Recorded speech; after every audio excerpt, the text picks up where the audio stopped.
virtuoso, in behaving so as to appear like them, and to pass unnoticed or, as they say, not to catch the eye. Sitting on deck, and watching the twinkling of the lights on the shores of that continent gradually growing fainter as the steamer moved away toward the east, and pondering and comparing all the facts in their logical sequence, I succeeded in making almost entirely clear to myself just why and how this impossibility could have arisen on that ill-fated planet.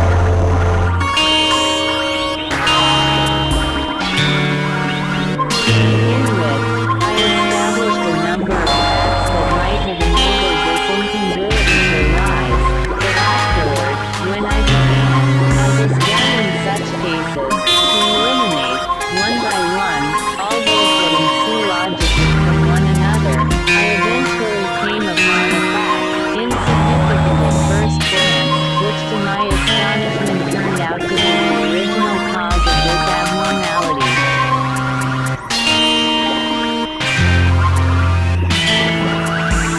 And I realized that this famous education of theirs, so often mentioned by me, inevitably engenders data in the common presence of each of them during the period of their preparation for responsible existence, no matter to what independent group they may belong, for the definite conviction that informal efforts on their planet, being similar to them, had never perfected themselves to that reason which their contemporaries have attained and may even surpass. Concentrating my thoughts on this, and recalling all my former impressions about this question, received both constantly and automatically during my previous observations of your phases, I gradually established that all of them, particularly in the last 30 centuries, had become convinced during their responsible existence that their contemporary civilization was simply the result of the direct continuation of the development of their reason, which began at the very appearance of free-brained beings on their planet.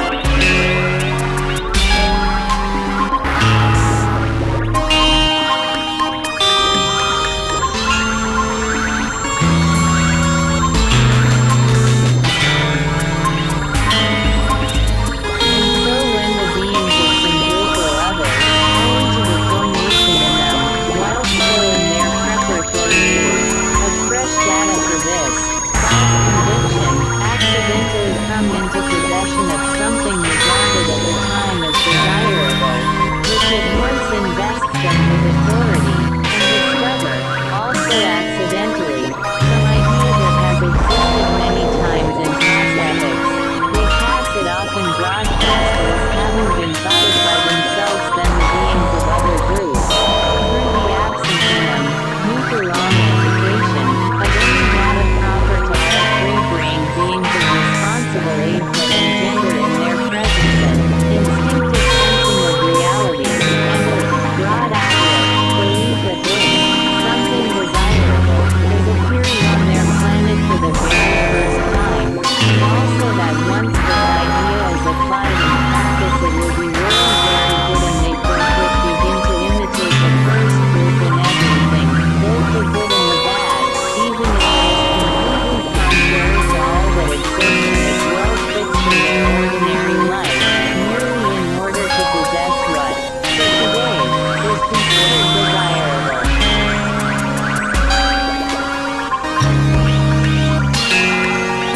I then even remembered that I had once before seriously reflected on this subject during my fifth sojourn on the surface of your planet, when the city of Babylon was considered the center of culture, of your favorites, and when, on account of some similar question, I had to make a logical analysis of this strange feature of the psyche of these peculiar free-brained beings.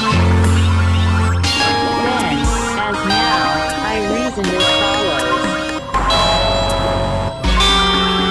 This way of thinking could perhaps be justified by taking into consideration that, owing to the abnormal condition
of their collective existence.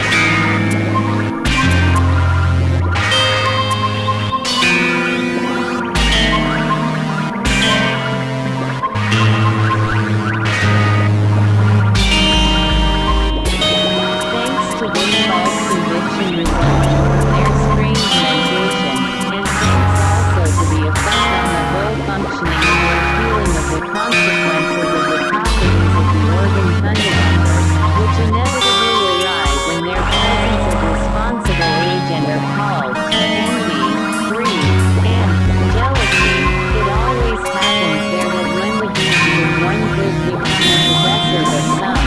innovation, which at that time is considered desirable, the beings of all the other groups, as soon as the rumor reaches them, immediately experience the desire to have the same thing, in most cases because of that maleficent habit fixed in their everyday existence which they express by the words,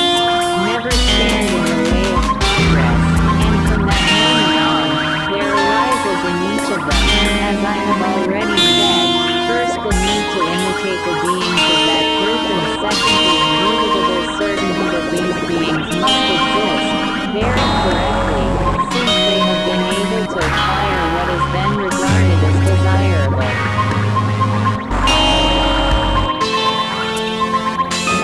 In this connection, the piquant strangeness of the mentation of your favorites is that there never occurs any process called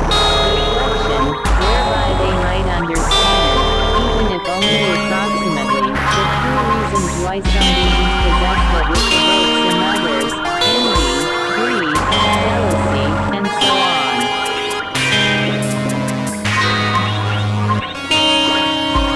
And so,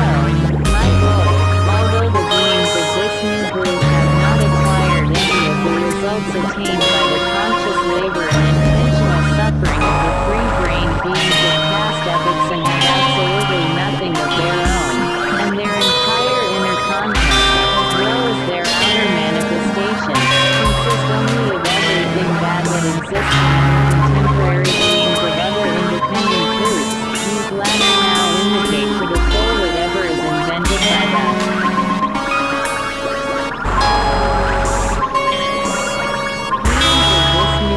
Solely because they have now accidentally become the possessors of just that which in the objective sense is most despicable, yet which, owing to the abnormal conditions of the ordinary existence of these unfortunates, is considered desirable.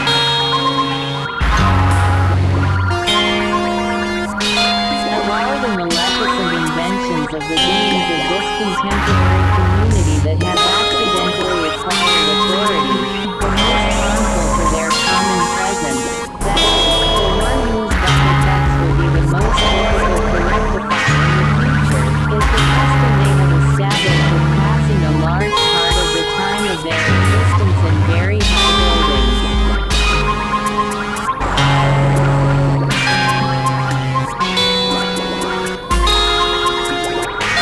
In order that you may clearly understand the extent of the harm of this invention of theirs, I must first of all explain to you the following. Do you remember that when I spoke to you about that maleficent practice, existing there at the present time called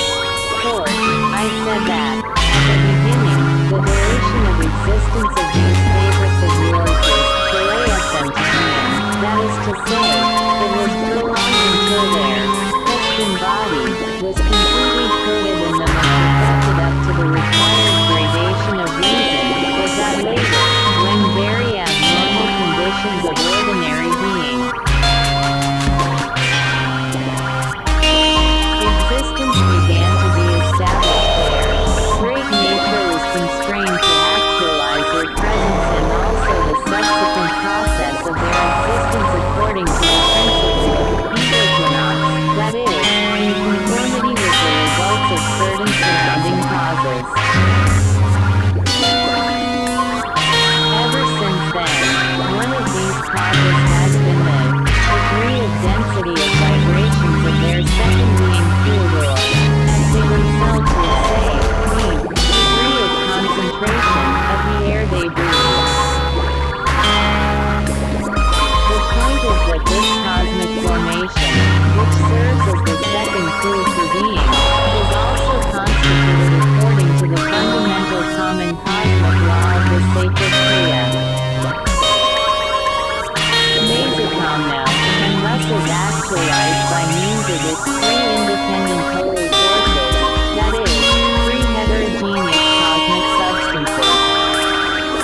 substances transformed by the planet itself where the beings who absorb this could exist. And the third are those substances which are transformed through the other planets of this system, and reach this planet through their radiations.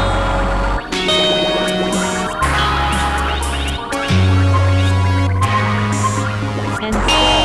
the process of fusion of all the substances necessary for the normal formation and existence of beings can proceed in the required proportion in the atmosphere only within a certain distance above the surface of the planet because, owing to the second-order cosmic law called Phenomena, or, as your favorites would call it, the law of gravity, the substances which actualize the second holy force of the sacred true Mesochronos cannot penetrate beyond a definite height in the atmosphere. In my opinion, you yourselves can envisage all the consequences of what I have just described, and assemble in yourself the data required for your own opinion of the significance of this invention of theirs. I think that by now, my boy, I have fully satisfied your curiosity about these dollar-fox-trotting followers of their famous Christian Science. In the name of objective justice, it now only remains for me to remark that whatever these Americans may be today, and whatever they may become in the future, during the period I existed among them I had the possibility of resting inwardly, and for this I now ought to express to them my sincere thanks. In you, my heir, you who have been receiving it.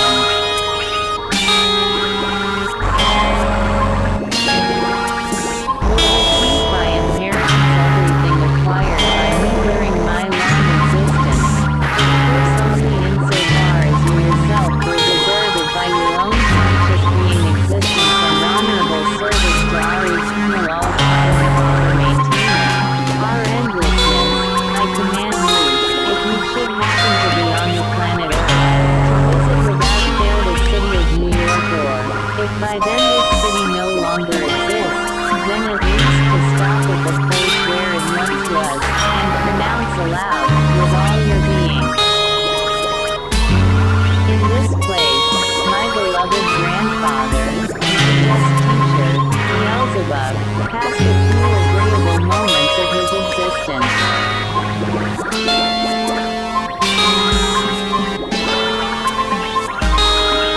I charge you further, again,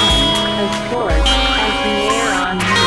as is usual, will devolve the fulfillment of the obligations his predecessor took upon himself and which, for some reason or other, were left unfulfilled, to pay special attention to a question which greatly interested me but which I personally was unable to elucidate, as it is still premature to do so. That is, I charge you to find out what form, maleficent for their descendants, if, of course, by that time their descendants continue to arise, has been taken by the disease, very widespread then, which one of their misters, by the name of Onanson, called writer's itch. Single quote. Indeed, my boy, having had a more or less close relationship with many of them during my stay there, I soon found out that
of these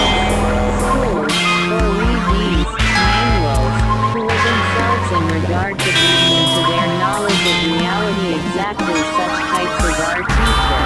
Mullah Nasser Eddin, refers to melodies emitting an atmosphere of unendurable vibrations, began to rise as her according to all these rules, and from then on, since the process of reading had become an organic mean of the beings of this new group, thanks to various other abnormalities fixed in the conditions of their ordinary existence, since, moreover, it is possible to appreciate the content of any work only by reading it through, all the beings of this continent, seduced by every kind of title, began to read and read, until finally it became definitely noticeable that their mentation, already sufficiently polluted, without this, became ever more and more polluted. Single quote.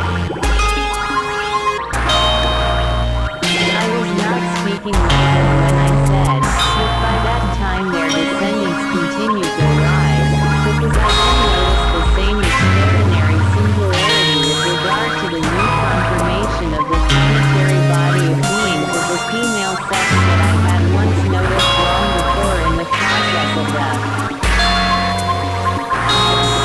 ordinary existence of these strange free-brained beings, and parallel with this, I carefully observed all its consequences.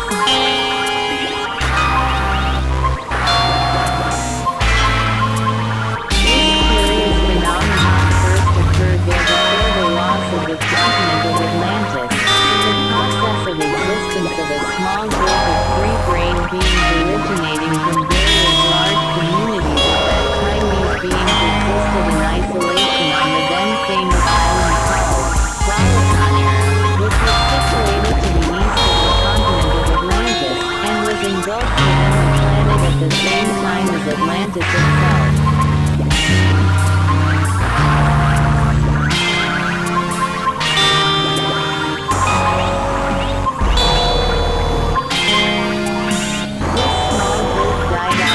The same strange particularity of the formation of the planetary body of the beings of the female sex, and the manner in which the continuation of their species ceased was then called by the learned members of the Society of Avant-garde,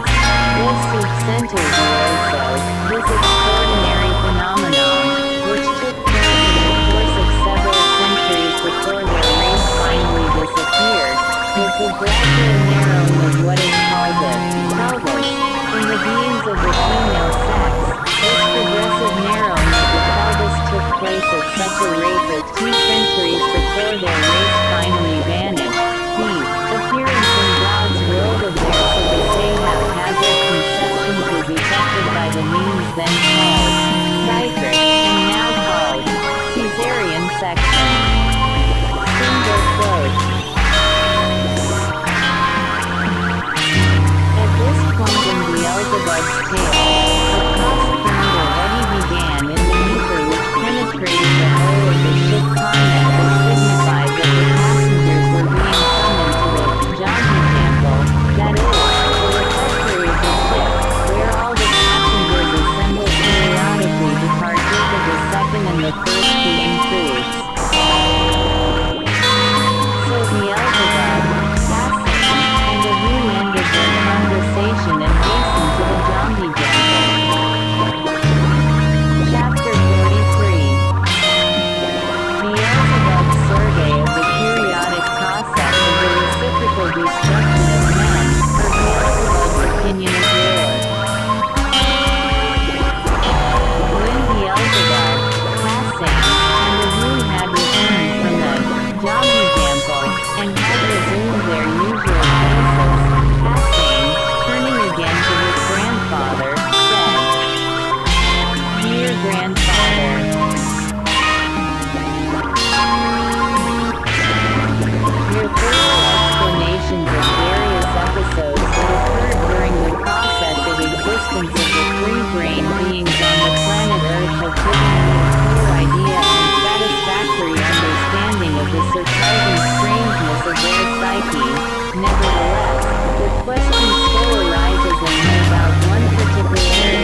the